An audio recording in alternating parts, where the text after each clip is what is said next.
बिस्मिल्लाहिर्रहमानिर्रहीम। अस्सलाम वालेकुम। उम्मीद है कि तमाम नाज़रीन ठीक ठाक होंगे। बात यह है कि रूटीन में हम बातचीत करते रहते हैं और ये जो फ्रॉडी है इनके बारे में हम पूरी तरतीब के साथ एक कैंपेन चला रहे होते हैं और लोगों को बचाने की और जो उनकी लूटी हुई रकम है उनको वापस दिलवाने की। लेकिन कुछ लोग जो हैं वो खुद भी इसमें मुलव्वस हैं और उनका खुद भी एक उसमें किरदार होता है, यानी अपने आप को लुटवाने में। मैं अभी वो आपको समझाता हूँ और साथ में ये भी आपको बताना चाहता हूँ कि पाकिस्तान जो है ये इन फ्रॉडियों के लिए एक महफूज तरीन मुल्क है। आप बताएंगे कि क्यों, उसके बारे में भी बात करेंगे। लेकिन सबसे पहले अगर आपने यानी अभी तक चैनल सब्सक्राइब नहीं किया तो चैनल को सब्सक्राइब करें, बेल आइकॉन को दबा लें और इस चैनल को लाइक करें ताकि आपको मालूमात मिलती रहे। बात यह है कि अभी आप अगर देखें तो डबल शाह से लेकर या उससे पहले तक या उसके बाद जितने भी लूट मार हो चुकी हैं सब हुकूमती इदारों के नज़र में है, रिपोर्ट होती हैं, केस चलते रहते हैं। लेकिन हमारा हुकूमत भी आपको कुछ सपोर्ट नहीं देता और ना इन फ्रॉडियों के ऊपर हाथ डालता है। और अगर आप उनको नोटिस में भी दिलाए तो वो इतना डिले होता है कि जब वो एक्शन लेते हैं तो उन्होंने अरबों रुपए का घपला किया हुआ होता है, लोगों को नुकसान दिया हुआ होता है। तो मसला कहाँ पे है, इसके ऊपर अब हम आते हैं। मसला मुझ में है, आप में है और हमारे भाइयों में है।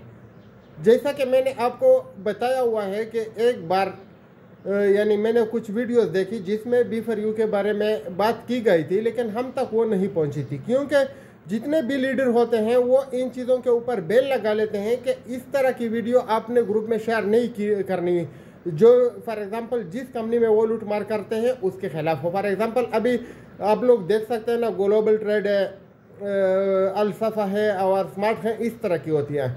तो अगर मैं या ताहिर नासिर या कोई इस तरह की वीडियो बनाता है जिसमें 100 ईरी वो होती है, बात होती है कि आप इसमें इन्वेस्टमेंट ना करें, तो वो लोग उनसे दूर रखने की कोशिश करते हैं और हमें यानी कुछ ब्रिगेड बना के उनसे गालियाँ दिलवाते हैं, हमारे लिए वो बकवासात करते हैं और हम उनका निशाना होते हैं। और जो हमारे भाई होते हैं उनको भी जब तक यानी प्रॉफिट मिलता रहता है उस टाइम तक वो उनका साथ देते हैं, आपके पीछे वो बात भी करते हैं, आपके ऊपर लान तान भी करते हैं और आपको अपना दुश्मन भी समझते हैं। आखिर ऐसा क्यों है, हमें भी तो कुछ समझना चाहिए ना।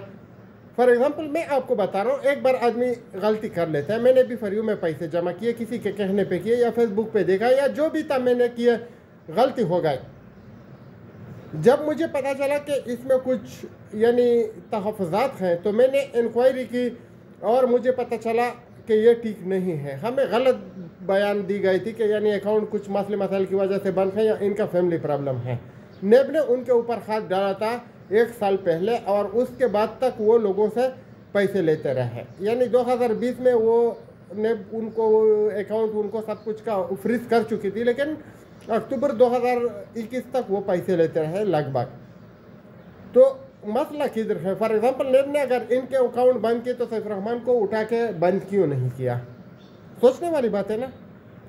अदम अमीन का भी सेम किस्सा है, उसने भी लोगों को लूटा। अभी जहांजेब आलम का भी सेम किस्सा है, राजा रियाज ने भी केशवर्थ में लोगों को लुटवाया, मलिक नवीद ने भी लास्ट होप बनाई लेकिन नहीं चली। तो बात यह है कि हमें सोचना होगा कि ये बार बार हमें क्यों लूट रहे हैं। ये जब हमें अपने पैसे से कुछ प्रॉफिट दे रहे हैं, फॉर एग्जांपल मैंने इनको 10 लाख दिए, फिर ये कुछ 2-3 महीने तक मुझे 70-80 हज़ार रुपये देते हैं, तो मैं समझता हूँ कि ये नंबर 1 लोग हैं। अगर कोई इनके पीछे बात करते हैं तो हम उनको बोलते हैं कि नहीं ये तो नंबर 1 है। लेकिन जब हमें पता चलता है कि हमें चूना लग गया तो हमारा जो जमा पूंजी है वो ख़त्म हो चुकी होती है। हुकूमत पहले तो आपके पैसे निकलवाती नहीं है और अगर निकलवाती है तो जो आपने लिया हुआ है, फॉर एग्जांपल आपने 10 लाख की अखमुश दी, आप 70-80 हज़ार लेते हैं, आप समझते हैं कि मैंने कमाई की, 10 तो उधर अमानत पड़े हैं, फिर आप आराम से बच्चों पे खर्च करते हैं, दोस्तों पे खर्च करते हैं और जब आपके साथ हिसाब किताब होते हैं तो बोलते हैं कि आपने तो अपने 10 लाख पूरे किए हैं, आपको तो कुछ नहीं मिलना। तो मसला यह है कि हमें समझना चाहिए, इन जालिमों के खिलाफ उठ खड़े होना चाहिए। 100 यूरो मुहिम जो हम शुरू कर चुके हैं, इसमें आपका साथ हमें चाहिए। हमारे वीडियोस को आप आगे शेयर करें, लोगों को बताएं ताकि इनको पहचान लें। कल मैंने बताया कि जाली और फेक और असली कंपनी के बारे में अगर आप जानना चाहते हैं तो उसका सिंपल सा इलाज है। जिन लोगों यानी 3-4 कंपनियों में आपको लुटवा चुके हैं और वो किसी भी कंपनी में है तो समझो कि ये सब फिर जमा हो गए हैं और हमें लूटना चाहते हैं, तो वो कंपनी जाली है, आप उससे एहतियात करें। और जब ये आपको लूटते हैं तो आपके साथ क्या करते हैं? फॉर एग्जाम्पल जैसे कि कोई चौधरी, कोई गुजर, कोई खक्सार, कोई बिलाल, कोई ये वो उनके साथ मिल जाते हैं और वो हमारे ऊपर लान तान करते हैं और उनके साथ आपके साथ ऐसा शो करते हैं कि वो आपके दोस्त हैं, आपको पैसा दिलवाना चाहते हैं और वो हमको आपका दुश्मन जाहिर करने की कोशिश करते हैं। हालांकि हम आपके दुश्मन नहीं है, हम आपके दोस्त हैं, हम आपको बचाना चाहते हैं, हम पाकिस्तानियों को बचाना चाहते हैं, हम पाकिस्तान को बचाना चाहते हैं। लेकिन जो लोग आपके दुश्मन हैं आप उनको दोस्त मानते हैं और हमारे पीछे फिर यानी बकवासात करते हैं, गालियाँ देते हैं, ये करते हैं, वो करते हैं। तो आप लोगों को भी समझना चाहिए, इन जालिमों के खिलाफ आपको भी उठ खड़ा होना चाहिए और इनके खिलाफ एक कैंपेन चलानी चाहिए, लोगों को बताना चाहिए कि ये सब मिले हुए हैं। जैसा कि आप लोगों के साथ किया हुआ, चौधरी खालिद फारूक था और ये जो दूसरे थे ये आप लोगों के साथ थे, हमारे साथ वो बता रहे थे कि हम आपके साथ हैं, लेकिन अंदर से वो इन लोगों के साथ थे। और हमने फिर आपको बताया जब हमको पता चला कि हम और ये साथ में नहीं चल सकते क्योंकि ये इनके साथ है, फिर आप लोगों के हमारे बातों पर यकीन ही नहीं था। लेकिन जब आपको लूट लिया गया, केशवर्थ में दोबारा आपका चूना लगा लिया गया, आपको उन ही पैसों से महरूम किया गया जो भी फरू के बारे में आपने थोड़े बहुत जमा किए थे, तो आपकी सोच बाद में ठिकाने आ गई। तो 2-3 चीज़ों की ज़रूरत है, मैं वो आपको बताता हूँ, इनको गौर से सुनिए। हुकूमत तो हमारा एक्शन लेता नहीं है, कानून किताबों में पड़ा हुआ है, बिल्कुल उसके ऊपर कोई अमल ही नहीं करता, वरना कानून के मुताबिक सब कुछ ठीक है, लेकिन सिर्फ किताबों की हद तक, बाकी कुछ नहीं है। आप देख रहे हैं, मैं देख रहा हूँ, सब देख रहा है कि पाकिस्तान में क्या हो रहा है। तो आपने एक काम करना है, कभी भी किसी फ्रॉड कंपनी में इन्वेस्टमेंट नहीं करनी है और फ्रॉड कंपनियों को अपनी पहचानना ऐसा है जैसे कि आपको अगर वो जो प्रॉफिट दे रही है वो बहुत ज़्यादा हो और 7 तक रेफरल जाता हो या 5 तक रेफरल जाता हो तो समझो कि ये फ्रॉड है, क्योंकि ओरिजिनल कंपनी इतना खर्चा बर्दाश्त नहीं कर सकते, यकीन मानिए। दूसरी बात यह है कि आपने देखना है कि इनके ग्रुप में कौन कौन शामिल है। अगर वही पुराने नौसरेबाज है तो आपको एहतियात करना चाहिए।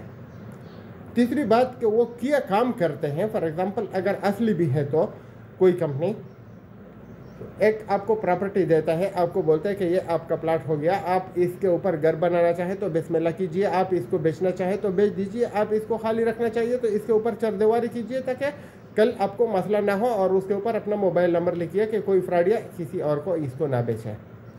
फिर आपका प्लाट भी महफूज, आप भी महफूज, सब कुछ महफूज, आप उधर ख़रीद सकते हैं। लेकिन उधर भी देखना है कि आपके नाम पे रजिस्ट्री या इंतकाल हुआ है, फिर आपने पटवारी के पास जाके उससे उसका फ़र्ज लेना है।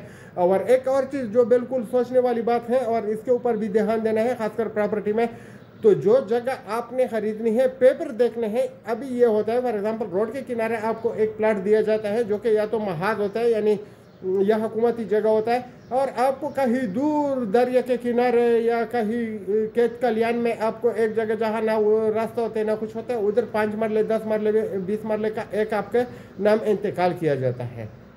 तो आपको जो जगह 50 लाख की दी गई होती है, जो जगह आपके नाम की दी जाती है उसकी 5 लाख रुपए भी कीमत नहीं होती। तो इस चीज़ पे भी आपने सोच और फिक्र करनी है और पटवारी के साथ वेरीफाई करना है। और अगर आपको ज़्यादा कुछ नहीं मालूम तो मैं आपको सिंपल बताना चाहता हूँ। आप लोग देखिएगा, अगर उधर कोई मखसूस कॉलेज है, स्कूल है, हॉस्पिटल है, रोड है या इस तरह का कोई भी चीज़ है, होटल है जो बहुत मशहूर है, तो आप देखिएगा।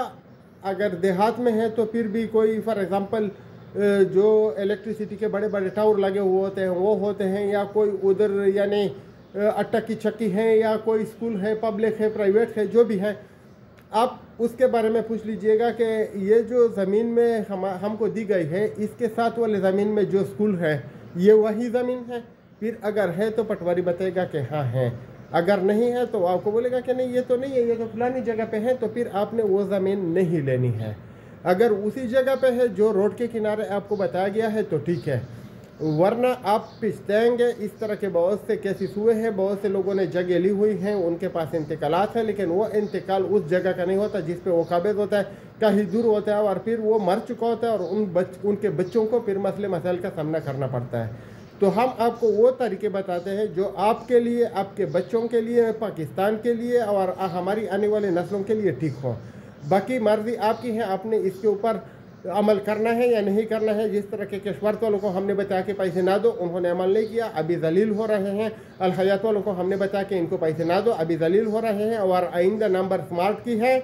और फिर उसके बाद ये जो दूसरा अलसफ़ा वगैरह एक बारी बारी जाएंगे, हम आपको बताएंगे। हमारे बंदे उनके ऊपर नज़र रखे हुए हैं, हर जगह पे मौजूद हैं, इनके साथ मीटिंग में होते हैं। तो इंशाल्लाह जो भी होगा हम आपके साथ मालूमात शेयर करेंगे, आपको फ्रॉडियों के बारे में बताएंगे, उनके तरीक़ाकार से आपको वाकिफ़ करेंगे। आपने हमारा साथ देना है, लोगों को बचाना है और ख़ुद अपने पैसों के लिए अपने स्ट्रगल करनी है, उस टाइम तक करनी है जब तक इन जालिमों से हम एक एक रुपया ना निकालें।